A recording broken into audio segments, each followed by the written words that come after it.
Hey guys, this is actually something I've never done before on the YouTube or Twitch, and I thought when I went to somewhere in the city a couple of months ago, a big YouTuber event, I heard about other YouTubers and stuff talking about doing video blogs, and I thought, you know, that's a cool way of, you know, expressing myself and doing like content like that. So that's what I wanted to do. So that's what I'm doing right now. This is my first ever video blog. So, what am I going to be talking about during these video blogs? I'm thinking about maybe doing them once a month, and probably I'm just going to be talking about, you know, what's going on in my life, where I'm thinking I'm heading with my stream, the YouTube content, that kind of thing, just those kinds of thoughts.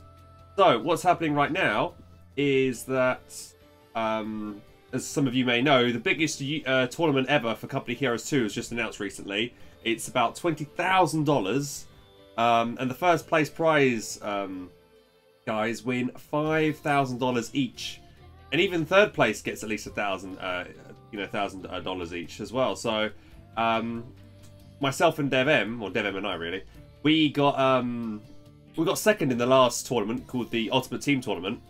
And we've got a really good chance of doing very well in this next tournament. So as we're going to, over the next couple of weeks, we're going to be playing a lot more. We're going to be training and just getting good, really. I mean, we've been practicing the last couple of, well, this week and a bit of last week, and we've been practicing our allies lately, and it hasn't been going very well, unfortunately. But Devim seems like it's, you know, he's kind of confident that, you know, we're only testing. You know, I agree. He keeps saying we're in the testing phase, and yeah, I agree. But it does knock me that we keep losing against good teams, and it's just like, you know, I want to be trying to do better and better each time, but we're not really making too much progress on that front. Anyway, we should be starting to scrim off stream. So that's another thing I want to bring up, guys, is that I won't be streaming as much Company Heroes 2 over the next couple of weeks leading up to this tournament. I'm afraid. Apologise for that, because I'm going to be, Devim and I, we're going to scrim with other teams off stream. We're going to password those those lobbies so no one can get in and watch our strategies and stuff. So hopefully we can get some good practice in there, but that means no content for you guys, which I apologise about. But, you know, I'm serious, and Devim seems serious as well, that we want to win this, and we've got a really good chance to do so, because we are, you know, Devim, you know, although he hasn't showed it of late, has been one of the best, you know, probably the most feared Company Heroes player of all time. And I have also done really well lately. I've won tournaments, and I have done, you know, I got 4th in the last GCS, so that's pretty good. I didn't win it, obviously, but I think I did quite well. Oh yeah, well, let's talk about that, GCS 2 as well, because we haven't really had a, you know, discussion about it. I thought I did really well. I honestly didn't practice leading up to it. I mean, the first qualifiers I did practice for, but the last couple of qualifiers, you know, that last qualifier, I remember it was Legio, who just said, "Hans, you know you can sign up for the, you know you can play for the tournament now, yeah?" He said, "Yeah, the tournament, you know, it's ready to sign up and check in or whatever for the tournament." I was like, "All right, I might as well." I literally was on that day not planning at all on doing that, and I'm really glad I did, because I managed to beat everyone apart from Von and get into the final, and then that secured my place for GCS2 on the live event. And again, leading up to from that last qualifier into GCS2, I didn't practice at all. I didn't. Literally, all I did was probably do some, you know, do some auto match games, just a couple, and that was it. I tried to change my mentality there, and I think that really helped me over the compared to the past, because I normally get really worked up and stressed out when it comes to big tournament games. And this time for GCS2, I just went in with the attitude that I just want to have as much fun as I can. Everything, you know, I just treat the whole thing as like a bonus. I did not expect to be there, and I think that really helped me with my play, and I did really well. I managed to beat Von and DevM before, unfortunately, falling to Jesuin. Although those games were probably and arguably the best of the entire day, of the entire GCS, because they were very, very close, and we had some really good tussles there. Unfortunately, the games versus where was that?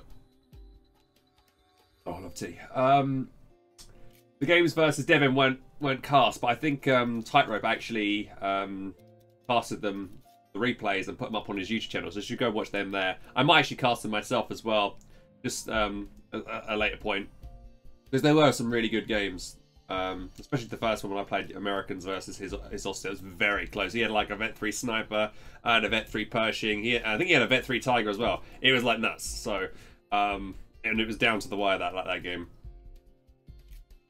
So, so that's GCS 2 and that big $20,000 tournament out the way. What else? I'm gonna go to a Comic-Con next weekend. So I think it's the 26th, 7th, and 8th of October. They're doing it's Comic-Con in London. I haven't been in many years, but I'm going. I've just been talking to a group called Streamers Connected, and they seem really nice people, and they're all like-minded streamers and stuff. And I'm thinking it would be really cool if I could literally connect with those guys, and have good networking, maybe collaborate with them, that kind of thing. Help them with their streams. Maybe they could help me with my stream. I think it sounds like a great a win-win situation there.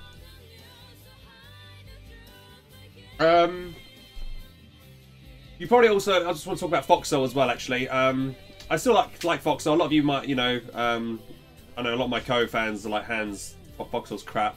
But I think I still like the game. It's got a lot of potential. I do rage a lot when I play that game because it's very stressful. And mostly you're playing with a lot of melons who don't have a brain cell between them. But the gameplay itself, when things work, is really fun. And I will be I always watch every single dev blog. I'm very caught up to date on what's going on. I think they just announced yesterday, actually, that for Halloween they're doing a zombie mod for the first time ever, which sounds really cool. So we're probably going to do some Foxhole content around that in the near future, next week or so.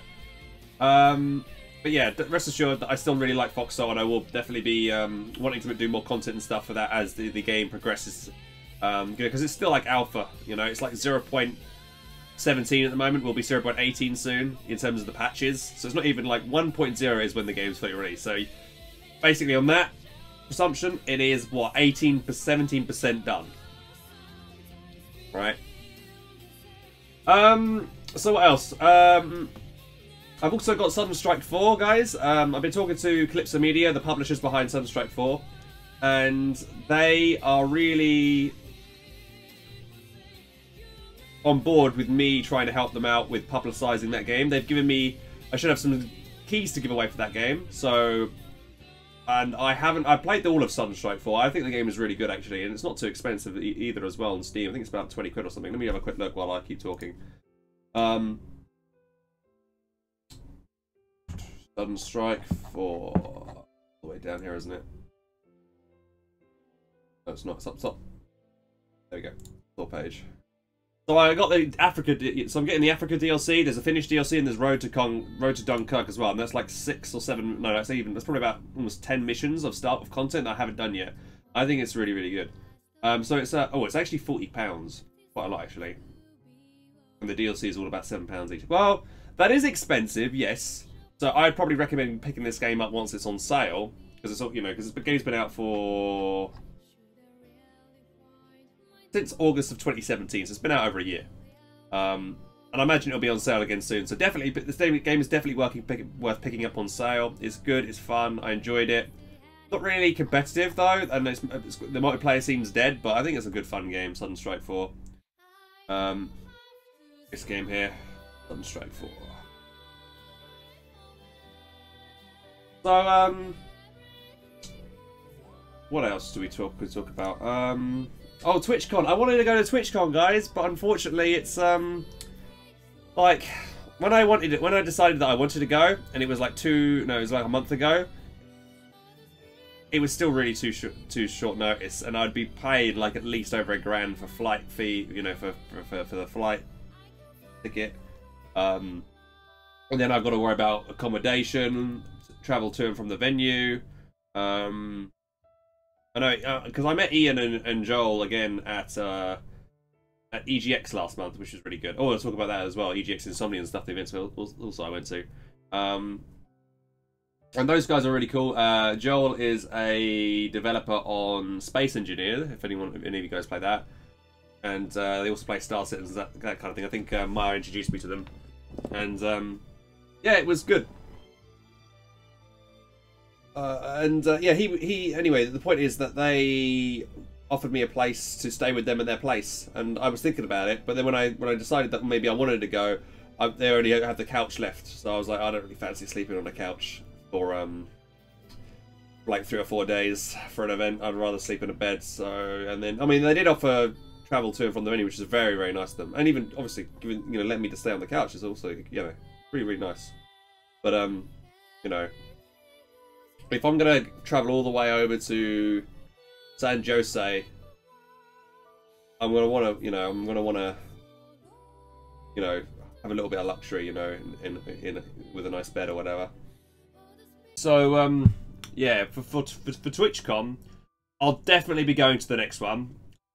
I'm kind of annoyed because I've just found out that Bobby Miller, who, for those of you guys didn't know, who still don't know, or never knew, Bobby Miller was probably the best community manager for Company Heroes we've ever had in the history of the game.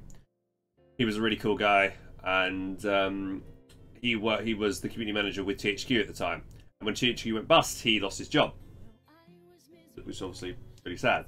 But he managed to get a job at EA, and he's been working for them since. But now he left EA just recently and started his job at Twitch. He's now a senior social media analyst, I believe, or something. He said he was doing. So that's really cool. And he says he's going to go to TwitchCon.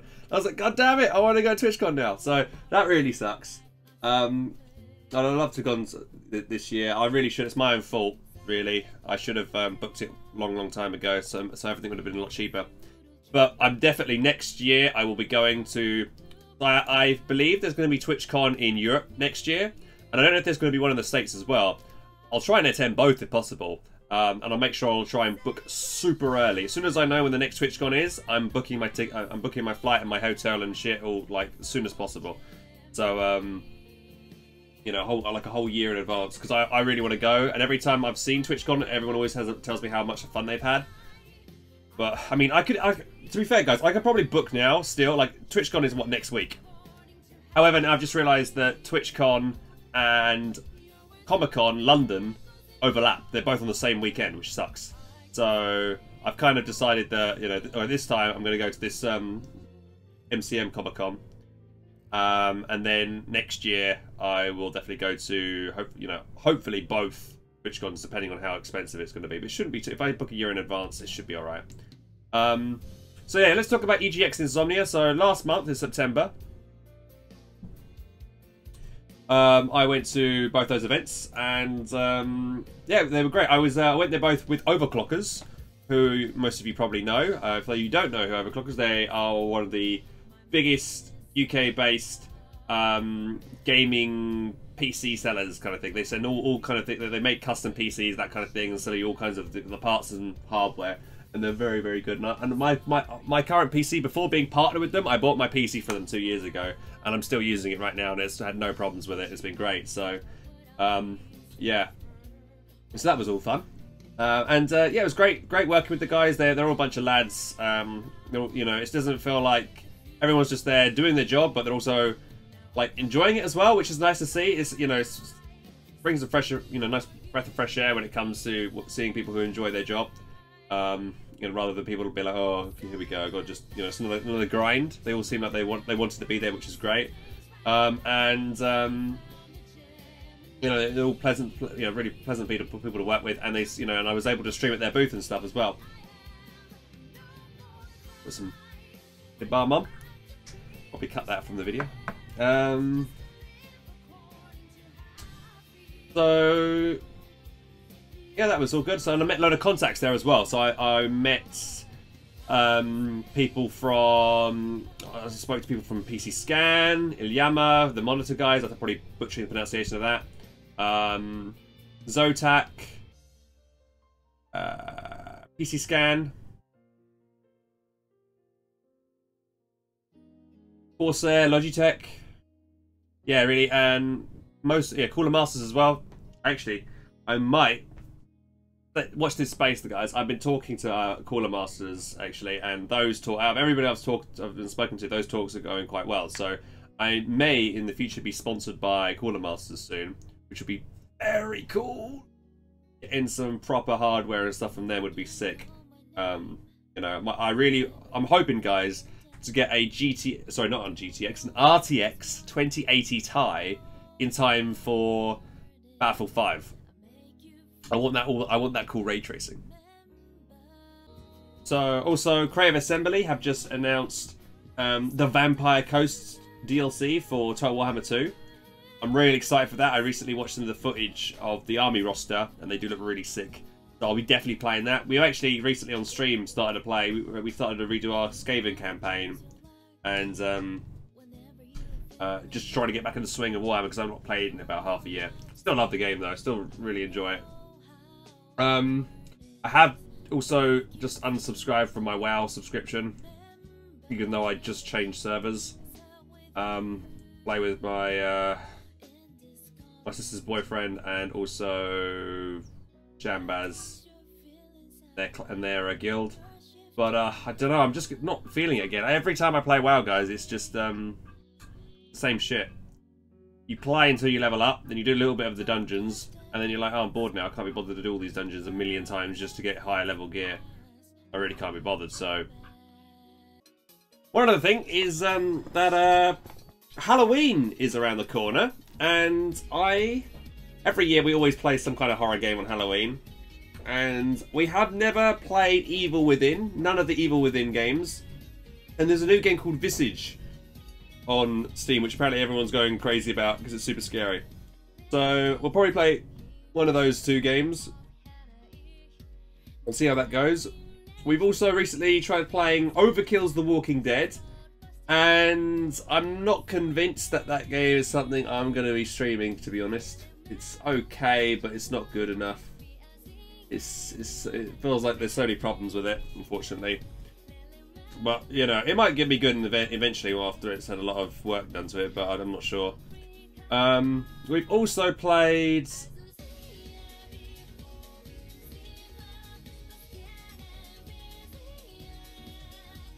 recently Stay Democratic People's Republic of Korea the other day, which was quite funny. People enjoyed that again, so we're probably going to continue playing that. For those of you who don't know what that is, that's like a visual novel weeb game that we played. We played Panzer Medals a couple of years back, and loads of people found that hilarious. So it's from the same publishers and developers that made the that made Panzer Medals. So we're playing Stay now. They've also just released Attack Helicopter Dating Simulator as well, which it sounds as cringy as hell, I know, but we're probably going to give that a go as well, just for the lols. Any other things to talk about? Oh yeah, I know a load of you guys keep going on about when I'm going to play War Thunder next, and I do have. I was going to be after GCS2. I'm going to be nice and chill, and we can play some other games. But now there's this big 2v2 $20,000 tournament just announced. I got, you know, I'm going to be wanting to play Battlefield 5 more than War Thunder, I'm afraid, because Battlefield 5 is also around the corner. So I think War Thunder is going to take a back seat while my priorities are Company Heroes 2 training for that tournament, and also Battlefield 5. I think those two are going to be my main games going into next month. But yeah, apologies guys. I know you've been waiting for ages for me to sort you out for that, you know, that discount code for War Thunder, which I do have somewhere, but yeah, I apologise. Also, we did play, as you can see on my desktop here, we had Warcraft 3. We did, like, a couple of months ago, maybe 3 or 4 months ago now, we were playing Warcraft 3, redoing all the campaign. We did the first campaign. We're now on the Frozen Throne campaign, but we stopped it and we didn't finish it. So I think we'll probably continue that sometime in December, I would imagine, once the big tournament is finished, because there's qualifiers in November, and then the finals are at the beginning of December. So once that's all done, then there should be hopefully no more big Company Heroes 2 tournaments, so I can play other games to my heart's content. Another game, Escape from Tarkov. I used to play that a lot back in like the start of this year, and I really enjoyed it. Haven't played it since then because I got really frustrated with the network lag, and it was terrible. So I just thought, screw it, because I was like waiting for this guy to come out of a this hole in the wall in the offices on the factory map, and he teleported from the hole all the way over here on the railing, the catwalk, and I was like, okay, fuck this game, I'm done, because it's stupid, because he literally just teleported and killed me, and I was like, okay, this is stupid. So I just quit and gave up with that game. But I hear it's better now, and they're adding, you know, I think in the next update they're going to add the hideouts, the stashes and stuff, which sounds really cool. So I think I will be getting back into Tarkov as well soon. Though I am worried that because I'm leaving it so late, not playing Tarkov, guys, that I'm going to miss the gold rush when it comes to it. You know, the metaphoric gold rush, in the sense that all the streamers that are playing it now are probably going to be the ones that are going to be big going into the game's like further development. If I don't keep playing it, I'm worried that I'm going to be left behind. And you know, for instance, like Cotton Gamer, he's like almost the #1 streamer for that game, and he like he used to play Heroes and Generals and only had like, you know, he still had quite a few hundred of viewers of them, but as soon as he switched to Tarkov and started playing that like his main game, he's now always getting thousands of people watching him concurrently, and it's, you know, he found his calling there. And I feel like, damn, if I did something like that, maybe I would have been somewhere as well. But at the end of the day, you know, I've got to be true to myself, right, guys? I have to play what I like, and I wasn't having fun enjoying the network lag. So to be fair, when I think about it, I just probably, if I'd kept on playing Tarkov, I just kept on getting more pissed off and more whiny and whingy, and that probably wouldn't have, that would have attracted anyone. So maybe it was good I didn't play it. Yeah, so that's my Tarkov bit. In the lead up to Battlefield 5, we have been playing a little bit more Battlefield. We've reinstalled Battlefield 1 and playing that in the evening. So if you guys, you know, so when I say the evenings, it's probably something ridiculous like 11 PM to like 1 AM, 2 AM my time. Not too bad for Americans, but for Europeans, yeah, probably undoable for you. But if you guys want to join with me and want to play with me, by all means, please do. Like, I implore you actually to play with me, because I'm playing with randoms just does my head in. One other thing we have done recently is change from OBS Studio to Streamlabs OBS, which is really good, because that means whenever I go onto a different computer, all my settings are still saved, because it's saved on a cloud system with Streamlabs OBS, but OBS Studio doesn't do that, so making that change makes my life a lot easier when I'm streaming away from home. And yeah, I've been fiddling around with it a bit, and it is better than OBS Studio, so we're going to keep going with that. And finally, the next tip of the week that we are doing for Company Heroes 2 will probably be on something that I wanted to do, which was talk about late game. So, Company Heroes 2 tip of the week 23, late game. So we'll be talking about things. What you should do in late game, what units you should be building, if you're what to do if you're PopCat, what to do if you're floating resources, that kind of thing. I think that would be a nice little tip to do. So we'll do that, and I'll hopefully have that out to you before Friday. I'll probably make it either tonight or tomorrow, and then upload it on Thursday or something. We'll see. But yeah, guys, thank you so much for watching. This is my first vlog. That's it for now. It's quite a lengthy one actually. Jesus, didn't realize I could talk for almost half an hour, but we have, or I have, and yeah. If you like the blog, let me know. If you want me to keep doing these type of things, I will do so. I think I'll do them anyway, because it's just nice for me to just talk about it anyway. Just talk about what I'm thinking about, and then it'd be cool to look, probably maybe in a couple of years, look back on these blogs and be like, oh yeah, that's what I was thinking about that then. Cool stuff. Something like that. I don't know. Anyway, thanks for watching, guys. See you next time. Bye bye.